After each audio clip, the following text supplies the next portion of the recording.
बिस्मिल्लाहिर्रहमानिर्रहीम। मैं हूँ एफ एच खान, आपसे मुखातिब हूँ। आज फाइनली ऑनरेबल सुप्रीम कोर्ट ने पाकिस्तान पीपल्स पार्टी के उस रेफरेंस को जो उन्होंने कई साल पहले दायर किया था कि जुल्फ़िकार अली भुट्टो शहीद पाकिस्तान के पहले डेमोक्रेटिकली इलेक्टेड प्राइम मिनिस्टर, उनको जो डेथ सेंटेंस दी गई थी 4 अप्रैल 1979 को, उसको रिव्यू करने के लिए उनकी पिटीशन पे आज सुप्रीम कोर्ट ने फाइनली, आप उसको वर्डिक्ट कहें, फैसला कहें या आपका ओपिनियन जो है वो उन्होंने अनाउंस किया है। उन्होंने कहा है कि ये ट्रायल जो था, जो कि लाहौर हाई कोर्ट में हुआ था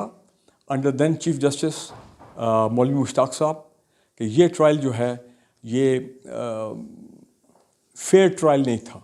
और क्योंकि ड्यू प्रोसेस जो है वो फॉलो नहीं किया गया। अब फेयर ट्रायल जो है, मैं समझता हूँ कि एक बड़ी वेग टर्म है इन द सेंस कि अगर उनका फेयर ट्रायल हो जाता तो हो सकता है उनको डेथ सेंटेंस हो जाती, he could have been found guilty, और हो सकता है कि वो बरी भी हो जाते। तो लिहाजा सुप्रीम कोर्ट ने इसको एक वेग ओपिनियन देख के इसको छोड़ दिया। अब वो कह रहे हैं बाकी डिटेल जो हैं वो आएंगी उनकी जब पूरा जजमेंट लिखी जाएगी। मेरा ख्याल है पाकिस्तान पीपल्स पार्टी का तो मकसद ये था और एम ये था कि वो उनकी जो डेथ सेंटेंस है जुल्फ़िकार अली भुट्टो शहीद की, वो कलअदम करार दी जाए, नल एंड वॉइड डिक्लेयर की जाए। ठीक है, उनकी डेथ सेंटेंस तो कैरी आउट होगी, उसको 44 ईयर्स हो गए, लेकिन बहरहाल for all times to come एक बहुत बड़ी सेटिस्फैक्शन होती पाकिस्तान पीपल्स पार्टी को, भुट्टो फैमिली को और जुल्फ़िकार अली भुट्टो शहीद के एडमायरर्स को, जिसमें मैं भी शामिल हूँ, क्योंकि मैंने वो पूरा दौर देखा है जब उनका अपने वो अरूज पे थे और उनका जो ज़वाल भी था। मैं समझता हूँ कि इसमें चलें, थोड़ी बहुत कंसोलेशन तो मिल गई है पाकिस्तान पीपल्स पार्टी को कि एटलीस्ट फेयर ट्रायल तो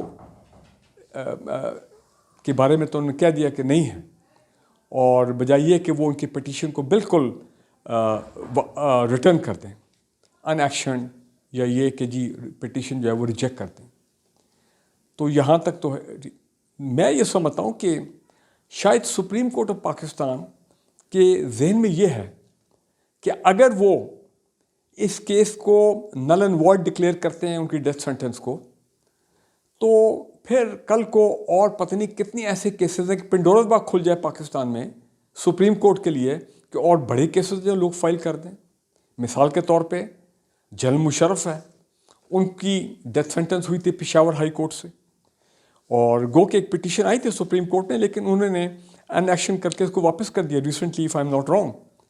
तो कल को जनरल मुशर्रफ की फैमिली जो है वो भी आ सकती है सुप्रीम कोर्ट में कि जनाब वो जनरल मुशर्रफ तो पाकिस्तान में थे ही नहीं, वो तो बीमार थे, पाकिस्तान से बाहर थे, तो फिर कैसे उनको डेथ सेंटेंस दे दी गई। इस तरह के पता नहीं और कितने केसेस हो गए। तो आई थिंक सुप्रीम कोर्ट ने ये तमाम चीज़ें गालिब उनके जहन में हैं कि इस तरह माजी के बड़े केसेस जो हैं वो खुल जाएंगे, और फिर उनका बड़ा वैल्यूबल टाइम सुप्रीम कोर्ट का, जो उनके पास इतने हज़ारों पेंडिंग केसेस हैं पब्लिक इंटरेस्ट के, अब अपना और नौयत के केसेस, तो फिर वो इफ़ेक्ट होंगे, बिकॉज जारी बात है इसमें सुप्रीम कोर्ट के रिसोर्सेज और वो तमाम चीज़ें इन्वॉल्व हैं। लेकिन बहरहाल ये तो हो गया। अब मैं ये समझता हूँ कि जुल्फ़िकार अली भुट्टो शहीद, देखें मैंने उनको ज़ाती तौर पे उनको देखा 60s में। पहले वो जनरल अयूब खान की कैबिनेट में मिनिस्टर थे, लेकिन जब ताशकंद डिक्लेरेशन हुआ 1965 वॉर के बाद, आई रिमेंबर वो 10 जनवरी 1966, तो वो उस वक़्त उनकी कैबिनेट में थे, लेकिन उसके फ़ौरन बाद उन्होंने जनरल अयूब खान की गवर्नमेंट को छोड़ा और एक बड़ी मैं समझता हूँ कॉम्प्रिहेंसिव और बड़ी स्ट्रॉन्ग प्रो डेमोक्रेसी मूवमेंट उन्होंने पाकिस्तान में शुरू की 1968 में। और इतनी वो स्ट्रॉन्ग डेमोक्रेसी मूवमेंट थी कि जनरल अयूब खान को रिज़ाइन करना पड़ा, और बजाय कि वो कोई इलेक्शन करवाते हैं या पाकिस्तान को जमहूरियत कर लेके जाते हैं, उन्होंने पाकिस्तान के उस वक़्त के जो कमांडर इन चीफ थे जनरल याह्या खान, उनको पावर हैंड ओवर की। और फिर आपको मालूम है कि 1970 के इलेक्शन हुए जिसमें वेस्ट पाकिस्तान से जुल्फ़िकार अली भुट्टो साहब ने एक बड़ी वाज़ेह अक्सरियत हासिल की। गो कि ओवरऑल इलेक्शन में वो अक्सरियत नहीं ले सके क्योंकि ईस्ट पाकिस्तान की अवामी लीग और शेख मुजीबुर रहमान उनकी एक बहुत भारी अक्सरियत थी ओवरऑल पाकिस्तान के इलेक्शन में। और फर्स्ट टाइम एक free and fair democratic election हुए थे 1970 में। तो आई विश के जुल्फ़िकार अली भुट्टो वो अपना किरदार अदा करते, ऐसा किरदार अदा करते कि ना मिलिट्री एक्शन की ज़रूरत पड़ती ईस्ट पाकिस्तान में, ना वो क्राइसिस आता, ना वो डिबेकल होता 71 का, और पावर हैंड ओवर होती जमहूरी अंदाज से to the party with the biggest mandate. और नेशनल असेंबली का सेशन जो कॉल होना था मार्च 1969 में, वो कॉल हो जाता तो शायद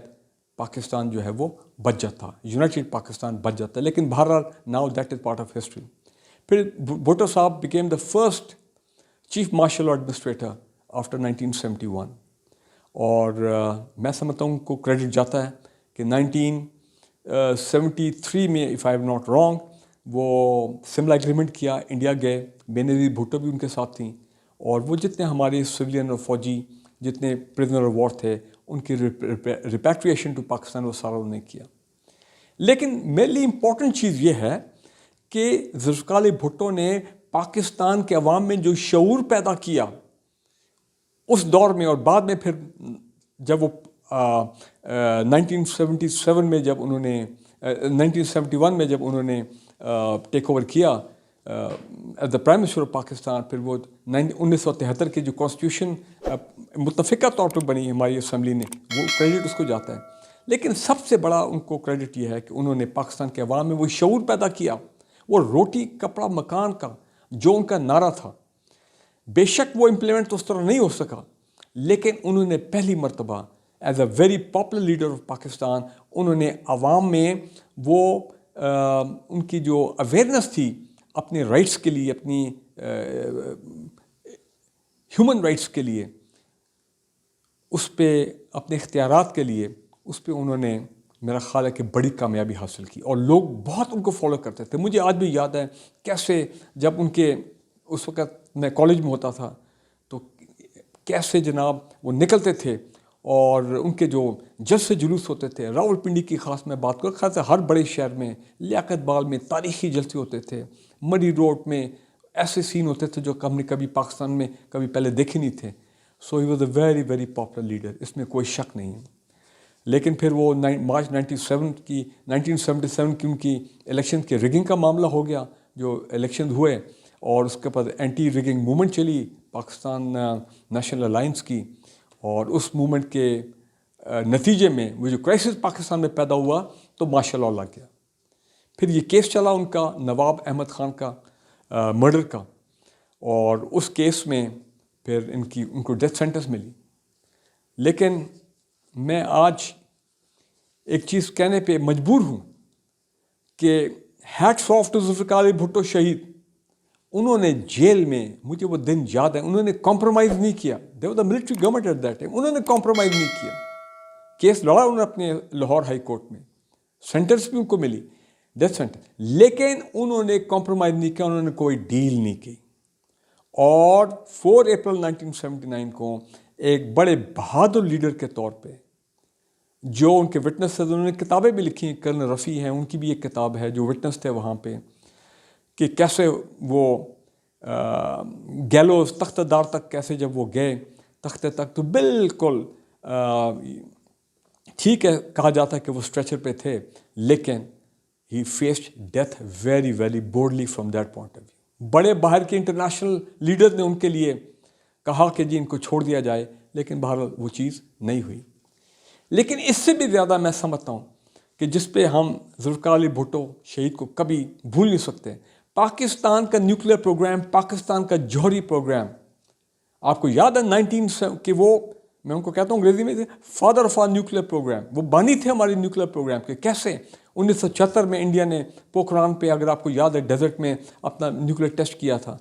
1974 में, 76 में जुल्फ़िकार अली भुट्टो शहीद ने फिर वो प्रोसेस शुरू किया उस वक्त प्राइम मिनिस्टर थे, और हमारे टॉप साइंटिस्ट को इकट्ठा करके और फिर ये पूरा प्लान किया गया। फिर डॉक्टर ए क्यू खान आए पाकिस्तान में और ये हमारा प्रोसेस शुरू हुआ। लेकिन इससे भी ज़्यादा आप देखें कि मुझे वो भी दिन याद हैं कि जब पाकिस्तान ने फ्रांस के साथ न्यूक्लियर रीप्रोसेसिंग जोरी प्लांट के लिए हमने मुआहदा किया था और हम उसको एक्वायर कर रहे थे, अमेरिका ने उसको बड़ा सख्त अपोज किया उन दिनों में। एंड आई रिमेंबर कि हेनरी किसिंजर, जो उस वक़्त के अमेरिका के सेक्रेटरी ऑफ स्टेट थे, उनका एक बड़ा मशहूर जुमला आज भी लोग कोट करते हैं कि बड़ा प्रेशर डाला कि जनाब आप बैकआउट करें उस मुआहदे से, लेकिन इन्होंने कहा कि ये बैकआउट नहीं करेंगे। और फिर उन्होंने कहा कि we will make an example out of you. और मुझे वो दिन तो आज क्लियरली याद है कि रावलपिंडी में, अब वो कोई कहते हैं कि राजा बाज़ार था, लेकिन मैं समझता हूँ नहीं, वो सदर बैंक रोड के चौक के ऊपर इन्होंने एक जलसे से ख़िताब किया और इन्होंने कागज़ लहराया और कहा ये है वो मरासला जो कि अमेरिकन एम्बेसी ने भेजा है मेरे बारे में टू वाशिंगटन, कि जनाब जिसमें अल्फाज थे his party is over, the party is over. तो फिर आप देखें बाद में फिर सारा वो केस चला, इनकी डेथ सेंटेंस हुई। He bravely walk towards the gallows, इसमें कोई शक नहीं है। सो मैं ये समझता हूँ कि आज कम से कम मुझे भी और बड़े पाकिस्तानियों की तसल्ली तो हुई है कि उनका वो फेयर ट्रायल नहीं था, लेकिन बहरहाल अब वो इस दुनिया में नहीं है। उनके जाने के बाद मुझे याद है कि पाकिस्तान पीपल्स पार्टी, ठीक है एक मिलिट्री रूल था, लेकिन पाकिस्तान पीपल्स पार्टी के लोगों ने उस तरह एहतजाज नहीं किया, प्रोटेस्ट नहीं किया जो कि एक्सपेक्ट किया जा रहा था। एक तो ये, दूसरा उनके जाने के बाद पाकिस्तान पीपल्स पार्टी को बेनज़ीर भुट्टो ने वो लेगेसी कायम रखी, again became the most popular leader of Pakistan in a times. लेकिन बेनज़ीर भुट्टो की शहादत के बाद 27 दिसंबर 2007 मैं समझता हूँ कि पाकिस्तान पीपल्स पार्टी फिर वो नहीं थी जो कि जिसे कहते हैं कि जुल्फ़िकार अली भुट्टो और बेनज़ीर भुट्टो शहीद उनकी लेगेसी और उनकी सोच के मुताबिक मैं समझता हूँ पार्टी फिर हाईजैक हो गई। लेकिन आज मुझे बड़ी खुशी है कि जब मैं इनको देखता हूँ, इनको सुनता हूँ, इनके जलसे देखता हूँ, बिलावल भुट्टो ज़रदारी, अच्छा किया इनके नाम में ज़रदारी शामिल, अपना भुट्टो शामिल कर दिया गया। जब मैं इनकी तकरीरें सुनता हूँ